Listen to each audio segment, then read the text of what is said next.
You're watching the Wellness Hour, the leader in medical news and information. I'm Randy Alvarez. Today's topic, new breakthroughs, new treatment options for people suffering with sleep apnea. With us, we have an expert on the subject, Dr. Eli. Dr. Eli, welcome to the program.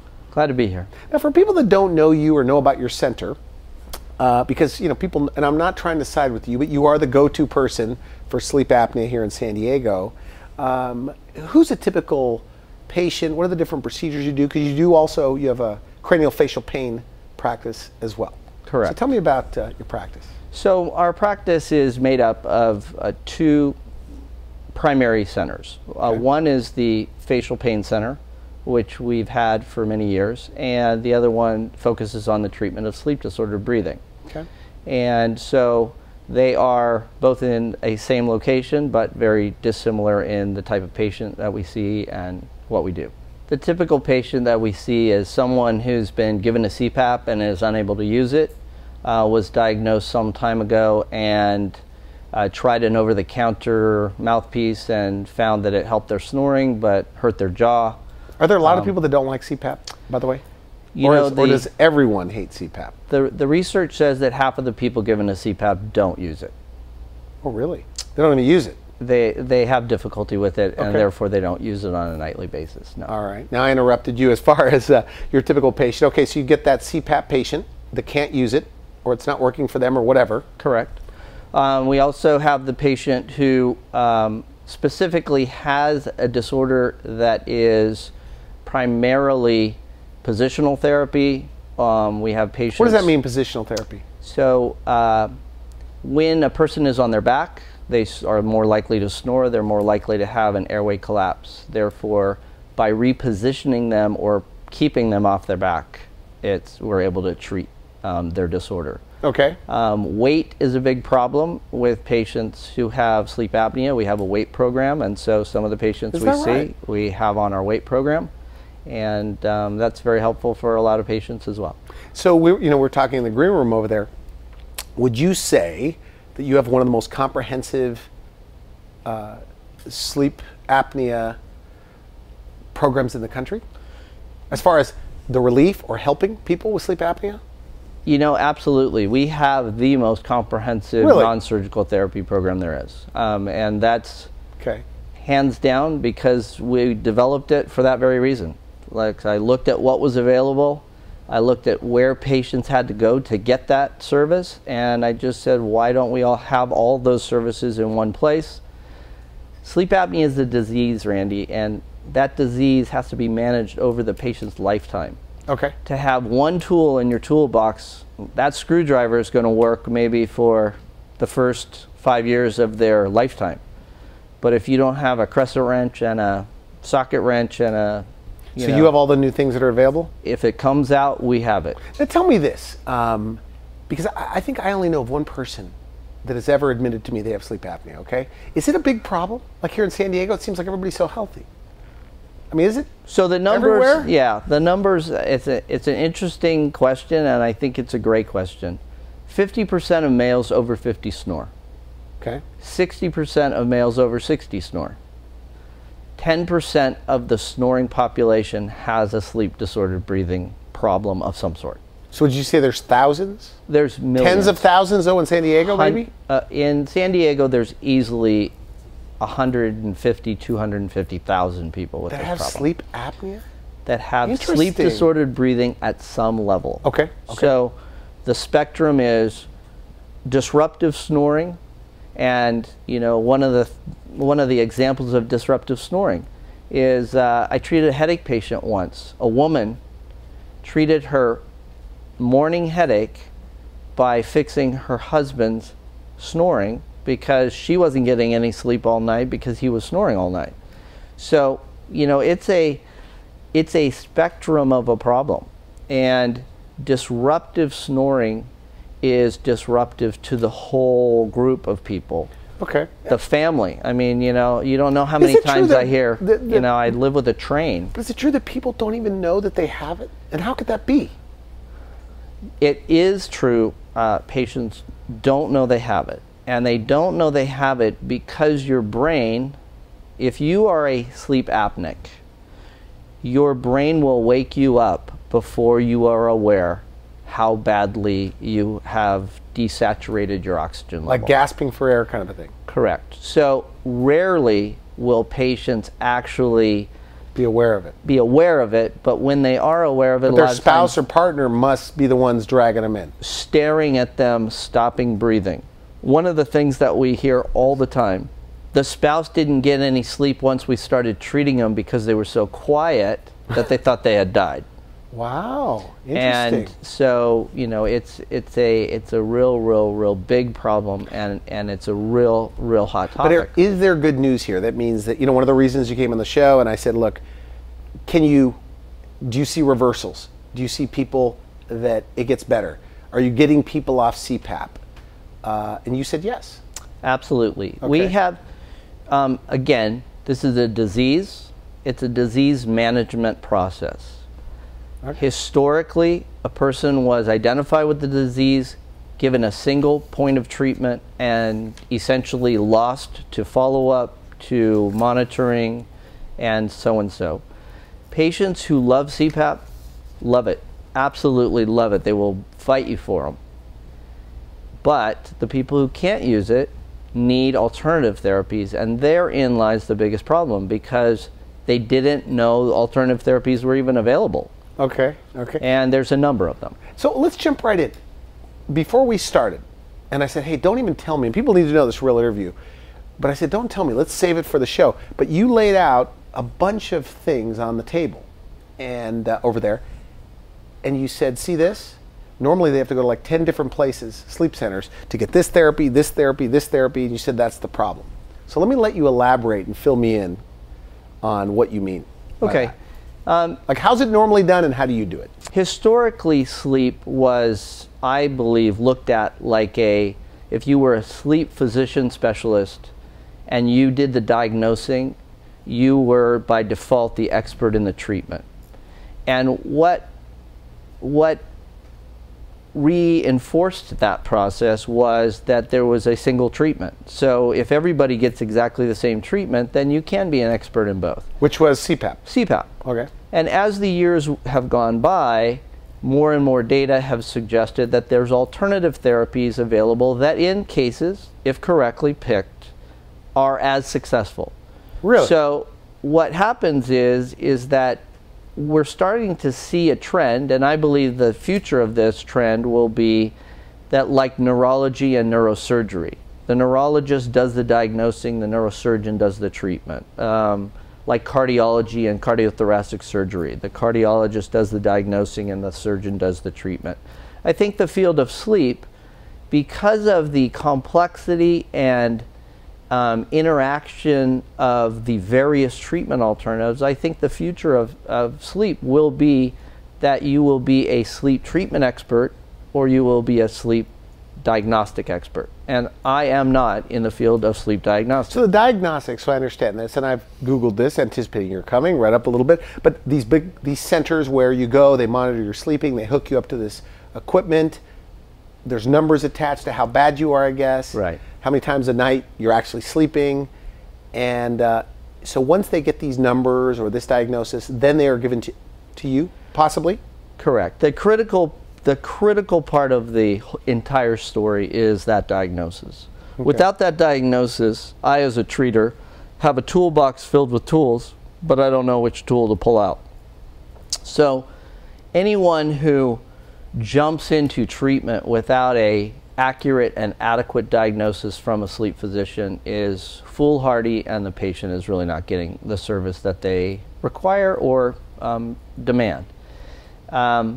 We are very sensitive to that, and we want to make sure that the patient has that correct diagnosis. But the key here is, okay, so you've been diagnosed. Okay, so you've been diagnosed and you have obstructive sleep apnea. This is the most common form of sleep apnea. That's when you lay down and your airway collapses and air no longer moves. So when we breathe, we create empty space in our chest, just like when we suck out of a straw, we create empty space in the straw, and water flows up the straw, while air flows either through our nose or our mouth based on whatever's open. Okay. That tide of air comes in, until the pressure outside of our body equals the pressure inside of our lungs. Once that has been achieved, then we exhale. So the inhalation process is accomplished through negative pressurization. Is that the easy part, by the way, for these people? They can inhale? They can't exhale? No, just the flip. So what happens is your tongue and your soft palate are blocking the airway? Happen to be really close, and when you're on your back, they hang even closer. They're lightly moist, like two pieces of glass, and you get them close enough, and you take all the air out of that space, and all of a sudden, collapse occurs. Once that collapse occurs, just like my paper straw example, the harder you try to breathe, the tighter the seal occurs. So no air moves. So you essentially stop breathing. It's a sudden stoppage of breathing without warning, and it occurs at the end of exhalation, at just the beginning of inhalation. So these are people, by the way, that they're breathing okay walking around all day.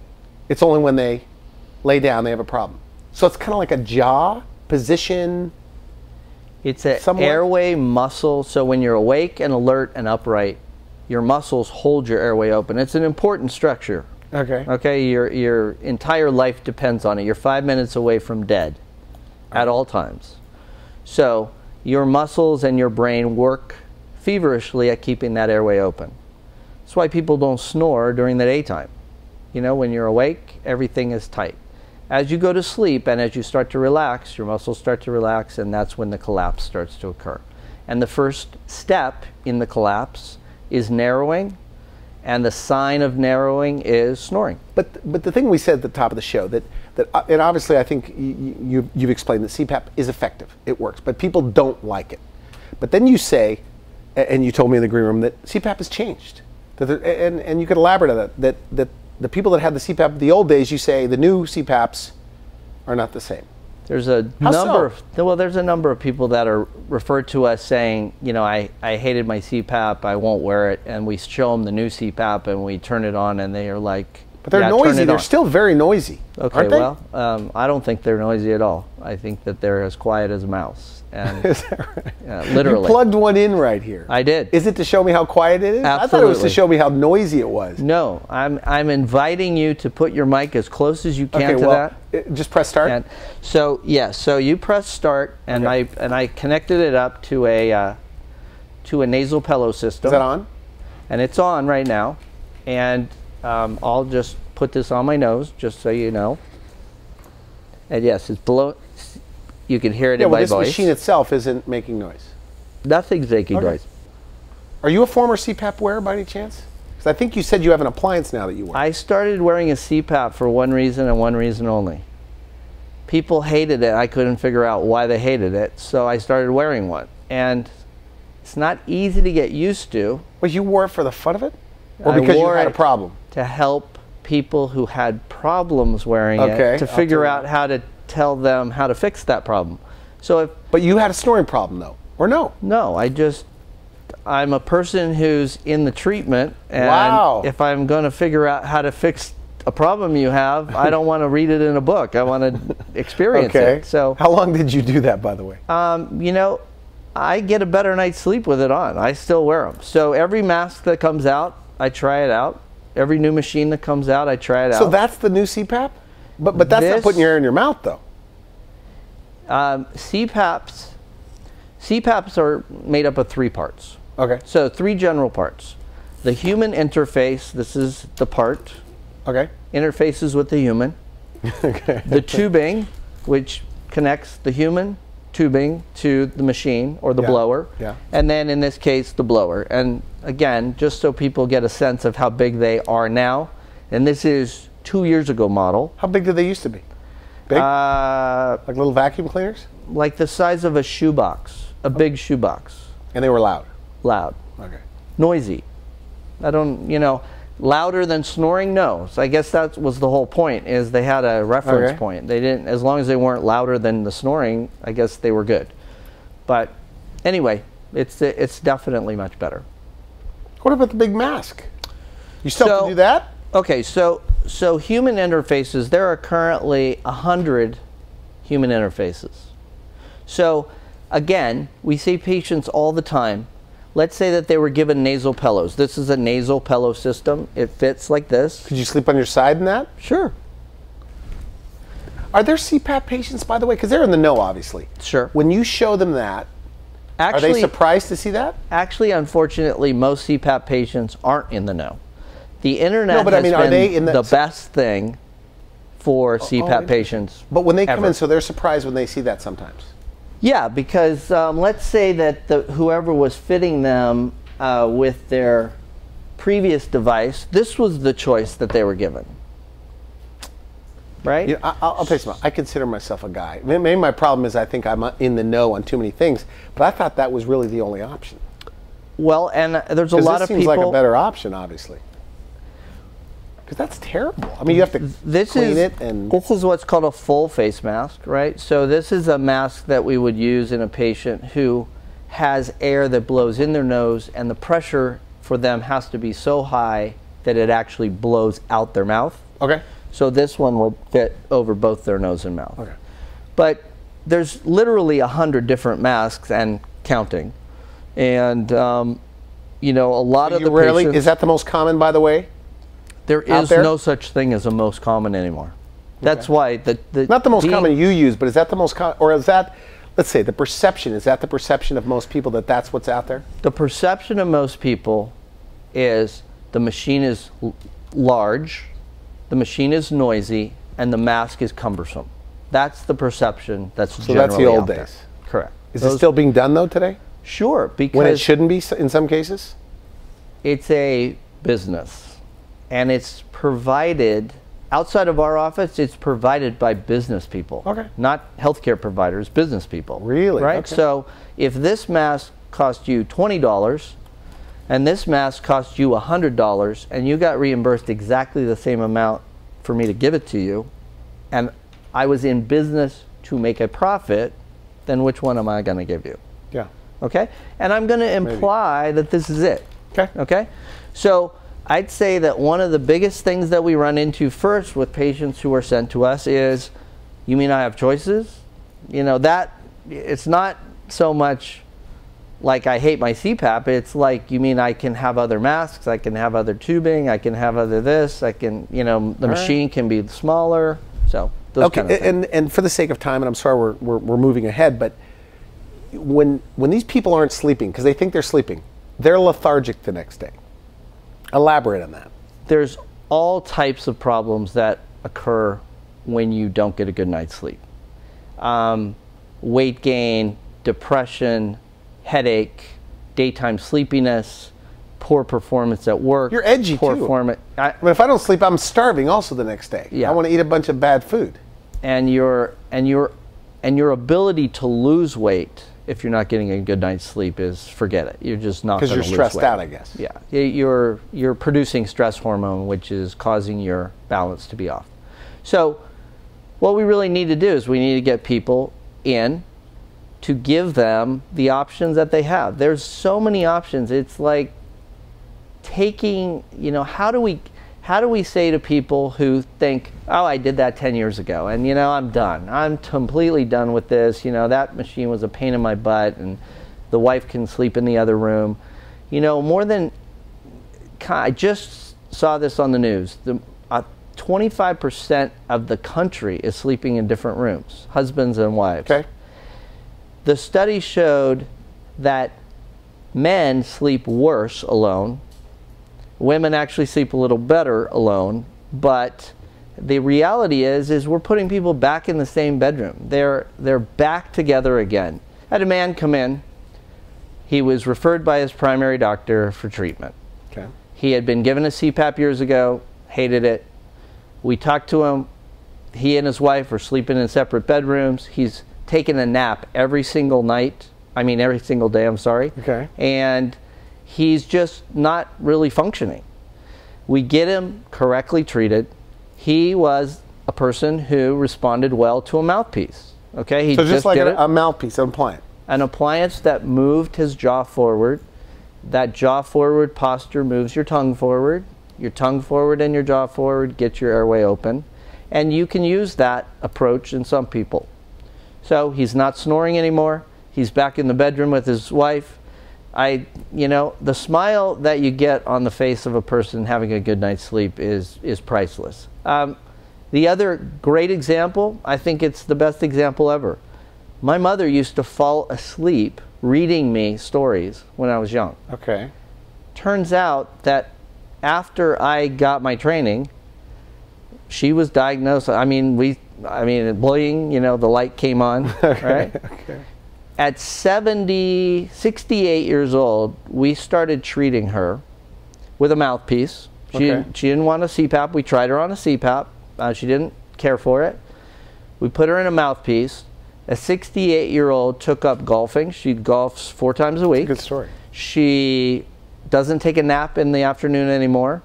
She's awake, alert, and I mean, just a completely like so it is reset. Life-changing. Resets. 10 years. I interview a lot of medical doctors, and they will tell me, Randy, if you don't sleep, and you don't know you're not sleeping, it's going to affect your sex drive, your memory. You're going to think you're losing it, your temper, everything.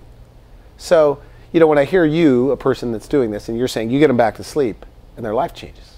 Yeah. Like you say, she's golfing, she has energy. It's life-changing. It is. I so mean, there's a lot of people out here that in San Diego that are suffering that don't have to be. Yeah, I mean, you know, I look forward to going to work every day because the people who sleep, I mean, they love you. But you're the last resort guy. I mean, isn't that your challenge? Like, I know medical doctors that refer to you. As long as I'm a resort guy, that's all that counts. Right, but I mean, by the time they get to you, they've really been referred. They've gone through the process, and they finally get to you. I guess the goal with a show like this is to get people early. Right. Right? That's absolutely the goal. The goal is to clarify. Could they go to you first? And does insurance cover it? Absolutely. Really? Absolutely. When were you going to tell me that part? Well, you know, the last resort. Yeah, the last resort. But they could go to you first. We're the last resort when it comes to our pain practice. We are kind of the last resort. But that's a totally different group of people. So these appliances that you put in the mouth, okay, and I realize this is also a big topic, they work. They work. For the right candidate, I mean, they really work. For the right candidate, they work. The American Academy of Sleep Medicine has put their golden seal of approval on it. Have you seen, numerous patients? Have you ever had a patient that was on CPAP for more than 1 year or so, that with this appliance therapy, some sort of a mouthpiece, that they didn't need it? And they were back to sleep? They didn't need CPAP anymore? Right. Yes, it's an alternative to that. I mean, does that happen? Is that frequent? Absolutely. Totally rare. Really? Absolutely. Absolutely. It's they had been given CPAP initially because at the time they were given it, that was the only treatment that they thought was available. There's just more stuff. So what else did you bring? Because we are out of time. But what else did you want to show me that you what does a mouthpiece look like? Probably a good idea. I could put one in. I mean, I have one. You wear one? No, but I have one that works, right? And it fits and you? I've worn it overnight, so I can tell people I know what it's like. Just like the reason why. That's a great story. Yeah. So you wore a CPAP for a while to get rapport with the patients? Well, the first thing is that I had to figure out why people couldn't wear it. Okay. Right? So if a person comes in and says, I can't wear it because it comes off my face all night. Well, I developed a strategy so that doesn't happen. Okay, right? but moving on to the mouthpiece. Okay, so are they comfortable? They're all custom made. So these are custom built to the patient. This one fits me and me only. It's not generic in any way, shape, or form. And it fits just, in your mouth. Okay. And no snoring. So if you wear that, there's no way you're going to snore. Correct. Wow.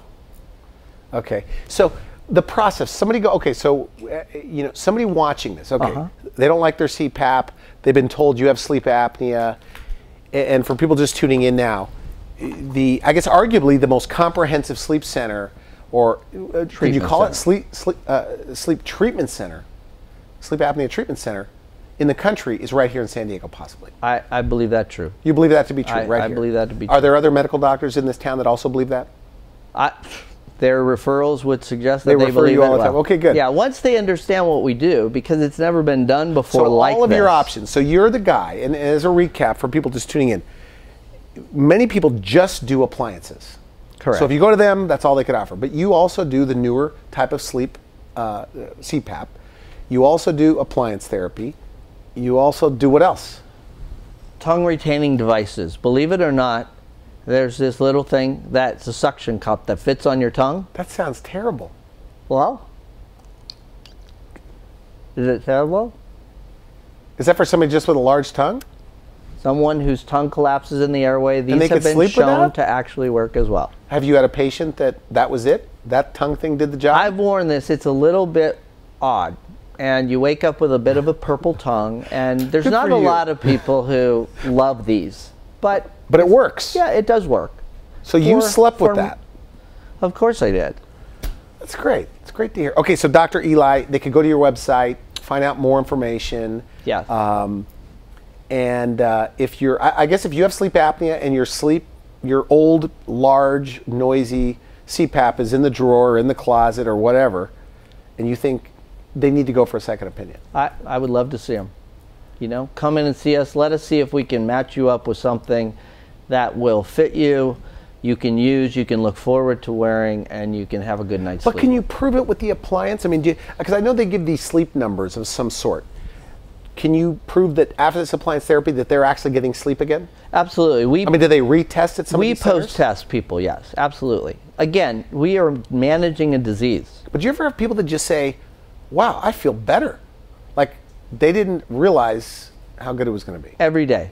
I had a guy Really? yesterday who came in and said, you know, I'm not falling, I don't need a nap. I mean, you know, I'm sleeping through the night. People, multiple wake-ups to go to the restroom. That drops off. People are on our weight loss program. They're losing weight. I mean, we are getting it done. Good for you. I want to thank you for coming on the show. Very interesting. Thank you. And I know we're going to have you back to talk about the things you're doing with craniofacial pain. Is that right? I'm okay, looking forward thanks to again it. for coming on the show. Thanks. You've been watching The Wellness Hour, the leader in medical news and information. No more CPAP, or there is a newer next generation of CPAPs you got to know more about. So if you have a sleep problem, you have a friend that's not getting a good night's sleep, you could visit his website. And if you want to see it again, you go to wellnesshour.com and just put in sleep apnea. For now, I wish you good health. Thanks for watching The Wellness Hour, the leader in medical news with your host, Randy Alvarez, the authority on health issues.